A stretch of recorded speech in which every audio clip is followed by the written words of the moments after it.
Welcome to the Black Belt in Leadership podcast, where we delve deep into the ancient wisdoms of martial arts and translate those powerful principles into actionable strategies for today's leaders.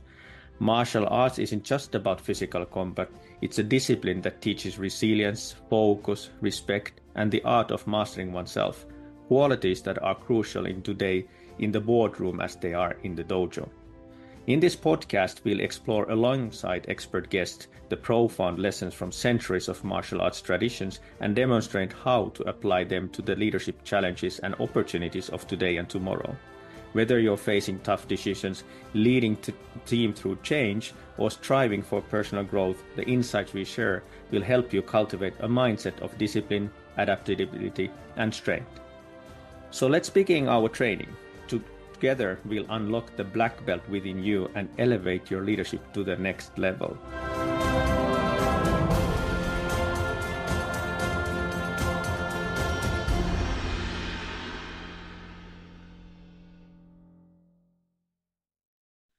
In today's episode, I have a special guest with whom we'll be discussing the Yin Yang principles, the contradictions and even paradoxes of leadership.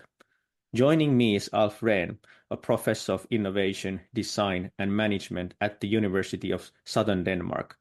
Alf describes himself as a jack of all trades when it comes to ideas. He writes books, advises business leaders, and speaks on various stages around the world. Thank you for joining, Alf. How are you today? I'm good. And I want to emphasize that when I say jack of all trades, I'm not claiming to be master of all, rather than that I found myself as something more of a journeyman. If you want to translate that into martial art, I've never been the kind of person who was very good at doing just one thing. I think I would struggle to get a black belt simply because whenever I kind of start any kind of practice, be it physical, be it mental, be it intellectual, I get to a certain point and then I find that the other practice, something else, something nearby, excites me. And back in the day, I even trained under a Zen master who emphasized that I had what many Zen practitioners actually consider a bad thing, namely monkey mind. My mind is like a monkey in a tree grasping at whatever kind of gets their excited eyes to light up at that very moment. But I had a wise Zen master who said, for most people, what you have would be an utter liability. But you seem to be able to work with it. So embrace your monkey mind and allow yourself to be this undisciplined discipline, this kind of journeyman who flits between the disciplines and flits between ways of working. So maybe there is a connection here after all. I did emphasize to you that I believe most martial artists would not defeat me simply because they would not fight me, simply because they would realize that there is no point. But do you have any martial arts experience yourself, or is it more with the Zen master that you went for the mindfulness only, or? Does watching Bruce Lee movies count? Maybe it does, why not? I think I've gone to a few classes back when I was a young man, but as I said, I find martial arts highly interesting. I'm fascinated by the diversity of them, by also the discipline and the structure. But as I said, I've always been a seeker rather than somebody who becomes a disciplined master. And if there would be one specific tradition, I think drunken fist style from Shaolin would suit my somewhat incoherent and at times unbalanced way of working. Nice one there, yeah. But if we kind of dig into the topic of today, so kind of yin yang, the black and white. So when you kind of don't always have the right answer, but you have to understand maybe, like you were saying, lots of different things. And you wrote a book about a bit on this angle in the leadership, and then you were saying that you will answer the question that how can one lead effectively with heart when they need to be both a strong visionary and an invisible motivator, a team player and a trailblazer at the same time. So how is that done? Well, what I was trying to do in the book was based on kind of work I've had with kind of managers and chief executive officers, in which I sort of realized that Their art, if we want to call it that, was not one where they even themselves could say, these are the absolute principles by which I work.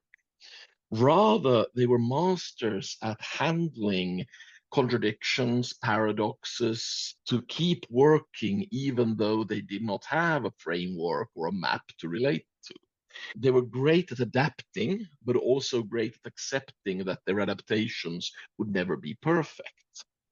So I wrote that book on the contradictions of leadership to kind of communicate to leaders, particularly younger leaders, that we do not need to be perfect. And in a real way, we always fail. We never reach perfection. You have young leaders who sort of believe that if they read enough books from Harvard Business School Press, they will somehow achieve enlightenment and become these perfect leaders. But I've dined with Jack Welch, who admits that, well, yeah, of course I messed up. Of course there were errors. I've met some of the kind of biggest names of politics and business world. And when you get them one on one, when they do not need to keep up that kind of look of perfection, they're actually incredibly humble and humane about the fact that, yeah, a lot of things went wrong. A lot of things didn't turn out the way I wanted, but we got somewhere. And that's sort of what they always kind of emphasize to me. We got somewhere. That the most important thing wasn't that the execution was perfect, that the form, as you were, was kind of without reproach, but rather than they got the job done. And some might then talk about yin yang, and I think that's a good way to think about it, but not yin yang in the way that it's sometimes iconized. These two perfectly symmetrical, with these two perfect little dots to include kind of a notion of black in the white and the white in the black, but it's actually even messier than that, less symmetrical, and so on. And if we want to make kind of connection to martial art, I think that we are actually looking at a lot of leadership is taught as you do purely in the dojo for training. It is about strict form. It is about knowing relatively well that you won't get hurt, knowing very relatively well that the people you're sparring with will act in relatively well-known ways, or pure combat, particularly then kind of mixed martial arts combat, where you can never really know what's going to happen. The great martial arts philosopher Mike Tyson, of course, came with the brilliant line, everyone has a plan until they're punched in the mouth. And I believe that's true for leaders as well. And what we forget is how often leaders get punched in the mouth. Leaders got punched in the mouth by the pandemic. Leaders got punched in the mouth by various kind of socioeconomic shifts. Leaders get punched in the mouth because their industry suddenly gets disrupted. It's constant, it's unrelenting, and yet we must fight on. So the book tried to kind of say, yeah, you're going to get hit, and it's not going to be nice. And you're going to have to kind of still stay on your feet and counter punch. And if you find that you're fighting somebody a lot stronger than yourself, you may have to change your style because the same style doesn't work in every set. And now I'm sure if there are martial arts people listening to this, they're already enraged by me very quickly kind of going, oh, there is no one pure martial arts that will work everywhere and will want to come and show me just how well they can punch me with their specific style. But I'm not trying to diss any martial arts style. Rather, I'm trying to say what actually Bruce Lee wrote already when he was writing about Jeet Kune Do, that it is important to be able to learn from all forms, and it's important to be able to adapt your style to the context within which it happens. Form is important, training is important, sparring is important, but it is different from using something in real life. And obviously, we in martial arts hope to use our fighting skills far less than leaders use their leadership skills in real life. If you fight as much as leaders lead, something has gone terribly wrong in your life. But still, there are parallels, and it's sort of that messiness I want to kind of get to, and our acceptance of messiness. because we're not great at accepting messiness. We would love if everyone fought with one form and we could all train for that form and it would be fair. It would be super fair and lovely and streamlined. But hey, sometimes people come at you with knives and you're going to have to adapt. Very true. And if we look at from, of course, in martial arts, so of course in sports, like you were talking about Mike Tyson or others, so you can measure your success with results and medals. And but I have about 100 full contact fights myself, so I say that regardless of the victory or defeat, the physical pain is the same, but the mental Mm-hmm. pain differs. Of course, you want to win if that's an option.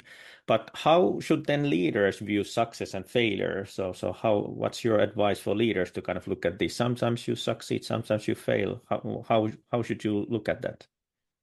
I mean, it is, of course, important when you talk to leaders to not kind of go into the wishy-washy, oh, we learned something from every mistake. I mean, yeah, a leader that fails their way through life will not be a leader for long. You need to have some successes along the line, otherwise you'll fairly quickly find yourself jobless. I'm kind of saying that what's important here is reflection, not just the simple that, oh, I picked up some good learnings, but what will I do different the next time? How will I grow and adapt with this? I have worked with a number of leaders, for instance, who have not forgotten, who have not necessarily always focused on the softer side of leadership, who thought that the whole emotional bit and be able to talk to people about their feelings and their home life and stuff, that they kind of thought that that was just wishy-washy stuff that you don't really need to focus on. Real leaders are hard and focus on the hard stuff. And then they run into enormous problems because they're seen as being a bit of a bastard. People don't have trust in them in the same way they might have trust in a more emotionally open leader. They might come across the fact that some of their top people are going through emotional turmoil and they don't have the tools to counter this. And when they go through these hardships, and I've coached people through such hardships, I've kind of emphasized that you have to accept that you made a mistake. You did wrong. Your previous mindset about the world was not the right mindset. It's difficult to engage in this form of self criticism, but it is what we need to be able to do if we truly are to grow as leaders. That not just celebrate the wins and kind of cheekily say, oh, I've learned every stuff from every failure, but also to go back and reflect, okay, what did I do wrong? Why did I do it wrong in that way? And this might not tie directly to martial arts, but I still want to make the kind of connection. I worked with one leader and who struggled with personal communication, particularly to bigger groups. So I did what I often do in this kind of situation. I worked with him and kind of commented on him, but commented on his kind of talking and so on. But it didn't really feel like he trusted me. So then I did the thing that is the most awful thing of all. I videotaped him giving a talk. And then I forced him look at it. And none of us like seeing videos of ourselves talk. I don't. I've given more than 1,000 keynotes. I should be kind of comfortable with that by now. I hate watching videos of myself speak.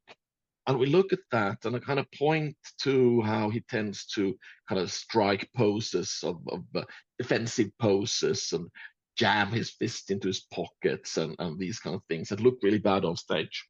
And he kind of goes, oh, yeah, I'll just stop doing that. I said, no, you won't.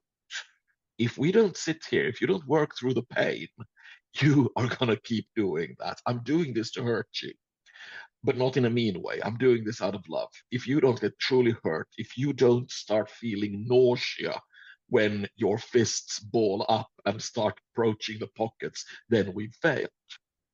And in a similar way, many martial artists I've known, they're not happy seeing tapes of themselves striking forms because it's not always pretty. And you see all the sloppiness in your stance and all the sloppiness in your kicks. And you sort of want to ignore that, but you can't. We need to really turn the eye inwards and accept the error of our ways. Sounds really dramatic, but accept the sloppiness. And that can only be cured if we truly kind of open ourselves up to it and reflect around it. Yeah, true. I do have some tapes on literally VHSs, and then I was looking at them with my kids and then laughing. And yeah, but you have to be able to look at that. I remember one time when I was a leader, first time leader, and I had to lay off people or the company wasn't in a good situation, and I took the hard side. So I thought that if I show no emotion, just do the decisions that are needed, no empathy or anything, so everybody will understand that this is quickly done and we can Hmm. move forward. So some people lose their jobs and we can continue with others. But I failed really, really badly. So when I came back and those people were laid off, so nobody trusted me, nobody wanted to work with me. So then I took the lesson that next time I may be more soft, more empathetic when that happened, and I believe I've done that. But what is your advice that can a leader then change this? So if you were a tough guy now yesterday, can you change it to be a soft in the same environment, or how should you actually navigate in that? The one thing I always say is that the leader's first task is to be true to themselves. A leader who is at heart a hard-nosed guy, a kind who have difficulty talking about emotions, if they put on a mask and start getting all kind of, how are you? Let's talk emotions together. Let's hug. I mean, people realize this is fake. This is putting up a front. I have time and time again told stories about how that fails and why sometimes a gruffer, less kind of emotional kind of leader might still engender greater trust as long as you, because they're true to themselves, they're authentic, and they can build that over time. And then sometimes people have gotten, when we say this, as kind of carte blanche. Okay, the professor said I should be true to myself, and I happen to be a bastard, so I'm going to continue to be a bastard because that's my authentic self. And no, you misunderstood me completely. What you have to do in that situation is to kind of go, okay, we're going to have a round of firings, and I'm going to struggle maybe with the soft side of this. I'm going to do what I can, but please help me. Tell me where I'm doing wrong. Tell me where you think I'm kind of slipping up. Help me here, because none of us fully know our own weaknesses. We may know some of our weaknesses, we may have some kind of picture of it, but we need the help of others. So I mean, I believe that it's important to be in a continuous dialogue with your employees, with people around you, with people who know you well as well, to kind of not change who you are, not change your core, your heart, your inner self, but to make sure that some of the spikier parts of ourselves might get sanded down just a little. I had a person I worked fairly close with who had to do a huge kind of firing round, and his kind of immediate response was, I'll just write a list and then I'll report to everyone at the same time, and that'll be. And I said, well, that's what you always do. But that doesn't work in this situation, because then people just think you're this cold, hard person who sits in his ivory tower and sends out, these are the ones who shall be killed by my order, the king. And I said, no, you need to see these people in the eye. You need to call them in one on one, everyone you fire, and you need to ask their names, and you need to listen to them. And when they tell you how horrible they think you are, when they tell you what an utter bastard they think you are, you have to listen. And he did that. He did that, and he came back to me, and he had fired some 80 people or something. So he sat with 80 people. 80 people told him just how terrible he was and so on. And he said what surprised him was not that. What surprised him was how many of them also said, but I do respect that you call me in and say it to my face. I do respect that you're man enough to let me kind of tell you back just how angry I am with you. And the strong sensation, what happened afterwards, everyone in the company kind of looked to him and go, yeah, that we can trust that guy because he won't fire me, kind of putting a knife in my back. He'll call me in. He'll look me in the eye. I'll have my say. I'll have my voice. This is somebody we can work with. And this, the kind of curious kind of balance that can be created by something as small as meeting up with somebody and what looking them in the eye. We often forget that in leadership because those little things, those very humane things, they're not what you write in the big books and do keynotes about on stage, but those little moments of humanity, having the courage to watch somebody in the eye and say, I'm sorry, but I'm firing you. That is what kind of builds true leaders. Yeah, very good example. Thanks for sharing. And hopefully, we don't need to kind of go through those big things and those kind of severe situations. Leadership can be also something very smaller sometimes. But some contradictions that you were talking about, so just want to say them out loud so that people also get the grasp of them. So you were saying that leading is about failing and it's or succeeding. It's contradicting, but it's actually self-obvious. It's quick and it's slow. It's sensible. It's feelings. It's doing. It's dreaming. It's big things and small things. It's taking care of hard things and very simple things. It's stable, but it's changing. So how You should make we look at it? you make me sound a bit kind of schizophrenic there, which sort of was the point. So the listeners might now think, oh my God, what is this kind of, oh, it's everything and nothing. The point was kind of saying that what leaders find themselves in are often very contradictory situations. They will at the same time be asked to do things that are really not doable at the same time. So the easy example I always ask, kind of use is, do you want a leader without a vision for the future? And everyone goes, well, of course not. That's the most important thing for a leader, to have a vision for the future.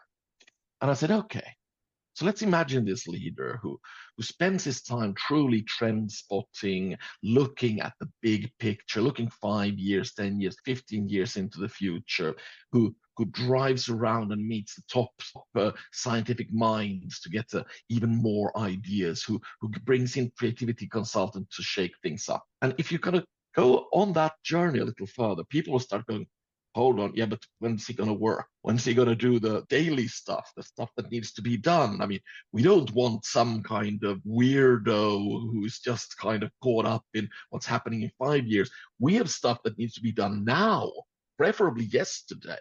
I say, yeah, this is exactly it. We ask our leaders to be fully present in the now, yet completely have a vision for the future. We ask them to act rapidly, but with a lot of forethought and with a lot of planning and structure. And I think, can't do both. You can approximate both. You can try to spend some time in the here and now and some time with big visions, but quite often there will be a swing to either side. And I don't have a solution to this because, frankly, if I had a solution to this, I would be the smartest man on the planet.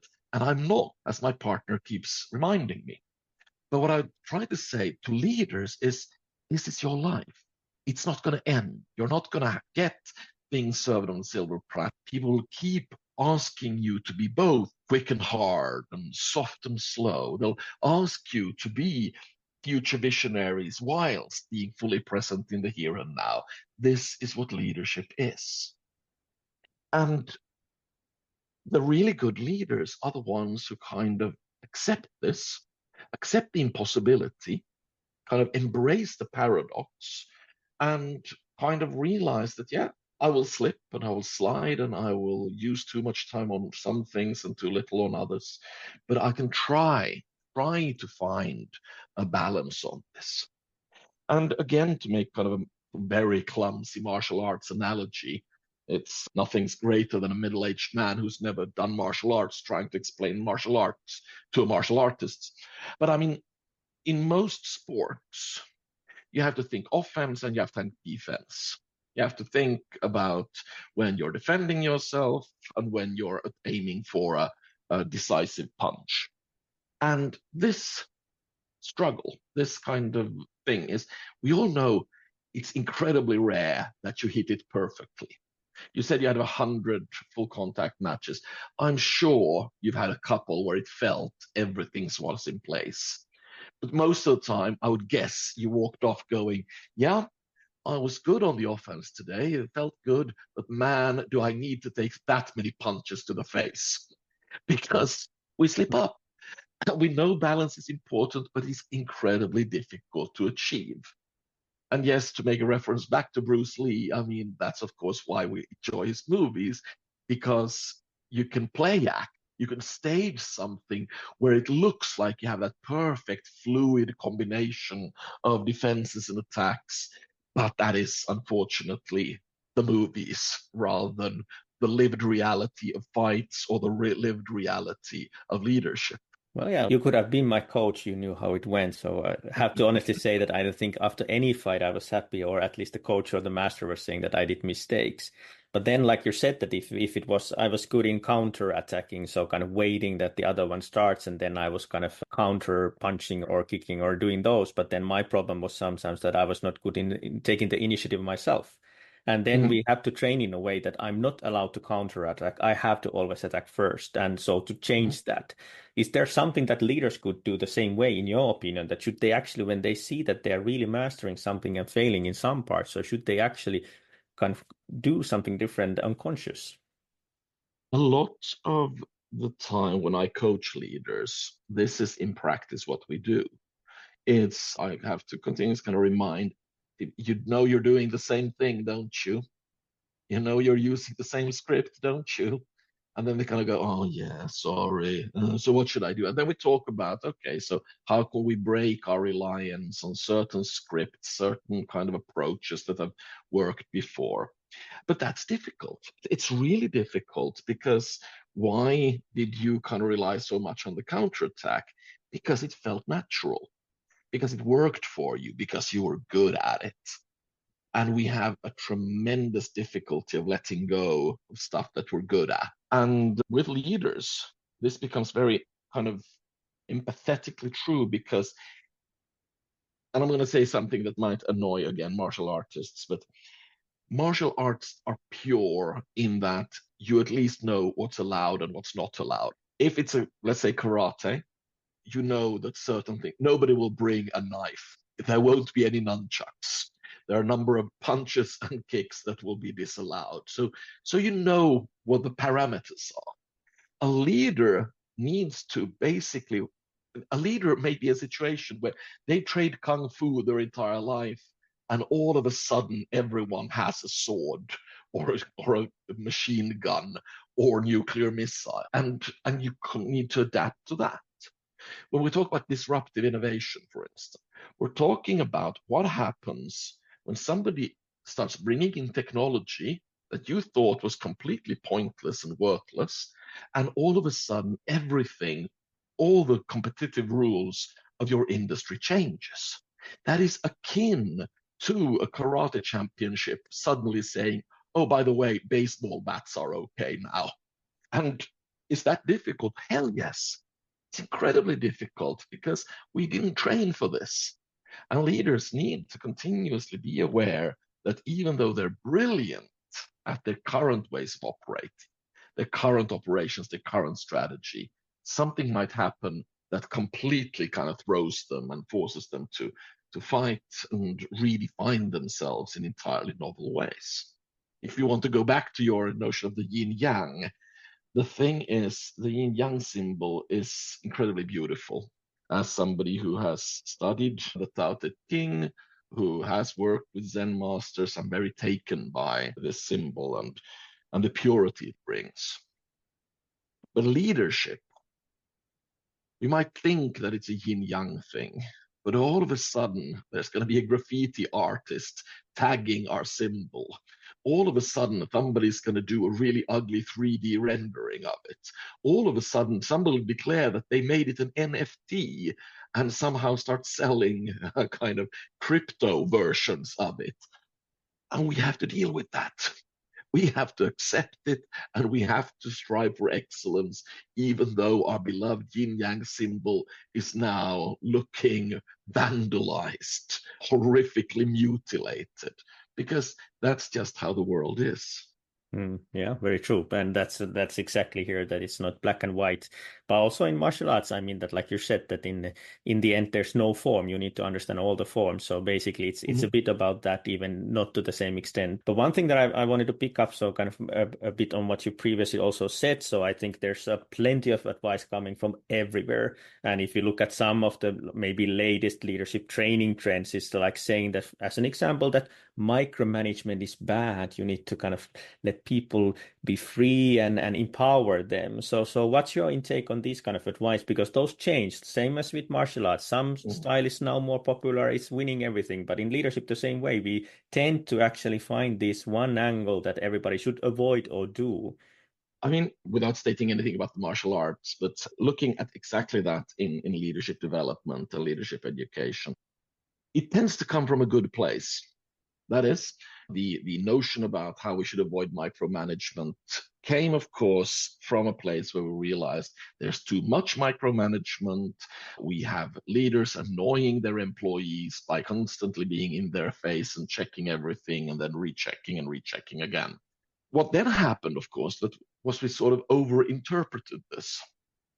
I've met leaders who employees are really annoyed at them because in the name of avoiding micromanagement, they will now not really even care about what their employees do, just kind of look at KPIs and not understanding the lived practice of their employees' work.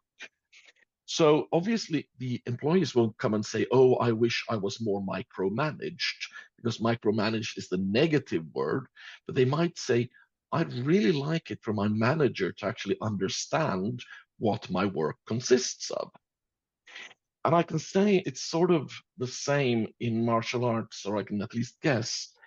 Yeah, being too rigid with forms can, I'm sure, ossify a style. It can make a style too traditionalist, too bound to certain things. But if we kind of then go to the extreme of that, we need to eradicate all forms. Then you have backyard brawling. Then it's just hitting and punching without any care for how you do it. So we need both and, which of course is the kind of calling card of any kind of paradox based kind of attempt at understanding something. We need form. Form is good for us.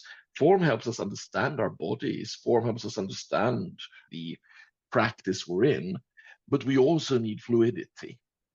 We need managers to care about the work that's done underneath them, but we don't need for that care to become toxic and overwhelming and overpowering.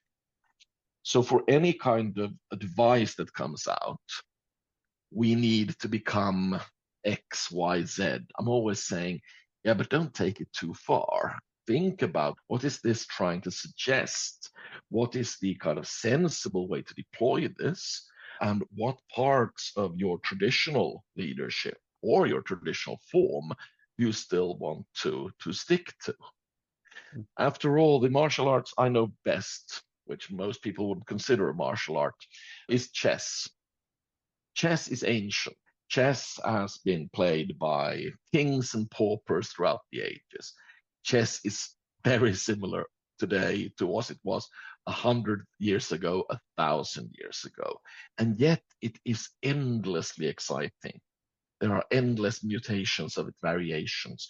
These days, there's even chess boxing, in which you play a round of chess and then have a round of boxing and then a round of chess again, combining a very intellectual martial art with a very physical one. And to me, leadership is a lot like chess boxing. Yeah, there is the exciting and slightly chaotic art of boxing in there, where you are just two guys or gals who are just pummeling each other. But then you go back to that very form bound game where you can't just make up how knights and rooks move. They move like they've always moved. And that, to me, that's why I love the notion of chess boxing so much, because it captures these sort of insane dynamics of leadership so well. Maybe that's the new sport for leaders, not go for either or, go for both. And I love that it looks crazy there. But if love talking to you, but if you had some kind of last advice to the leaders, there are some new leaders, some who are more experienced. So maybe what are the contradictions that people should pay attention to? Because there you get your blind spot so much. Maybe you have great experience from sparring with leaders and leading yourself as well. So what are maybe the obvious contradictions that one should consider, and maybe a couple of surprising ones that we tend to forget when we are leading people? I think I'll start with a surprising one. The one thing I often need to remind both myself and the leaders I work with is newer isn't always better. We have a tendency to go for the newest thing, the sexiest thing, the most modern thing. But quite often when working with people want to know just what the rules of the game are. People don't want the leader to experiment unnecessarily with stuff just because it seems modern. So how do we achieve the balance between not getting stuck in the past, but also not getting too kind of fetishistic about the future? That is, to me, a critical kind of paradox or contradiction in leadership. But I think that instead of kind of listing more, I would say that there is something that I've always said is the true leader's superpower that cuts through these. And that is humility. Also, something very important in martial arts. That is, when faced with these many confusing things, we should always humble ourselves to the fact that we don't have solutions. We have some survival skills, and hopefully we get to work some more tomorrow. But don't let your mind trick you into that you know what something is just because you managed it once.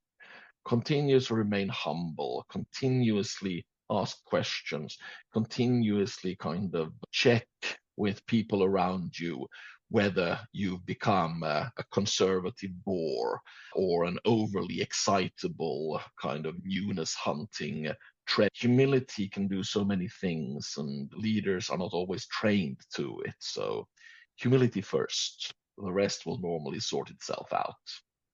I love that. I love that. Thanks for sharing that. And yeah, if somebody wants to learn more about your thinking, so how can they find more information about you? What you think? I'm fairly easy to Google. Alf Ren, AlfRehn.com, and on Instagram, on LinkedIn, on all the places one is supposed to be. And don't be kind of afraid to reach out. I actually did translate the book about the contradictions of leadership, but I feel I need to write a couple of more chapters to it before I can release it in English. A lot of things have changed in our world since I wrote it. Yeah, looking forward to get that, and always a pleasure to talking with you. Thank you so much, Alf, for joining. It's been really nice to talk to you. Thank you.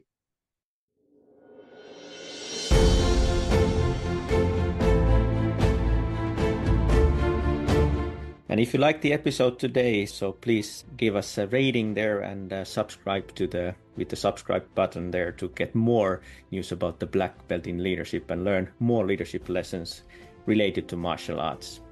My name is Aslak de Silva.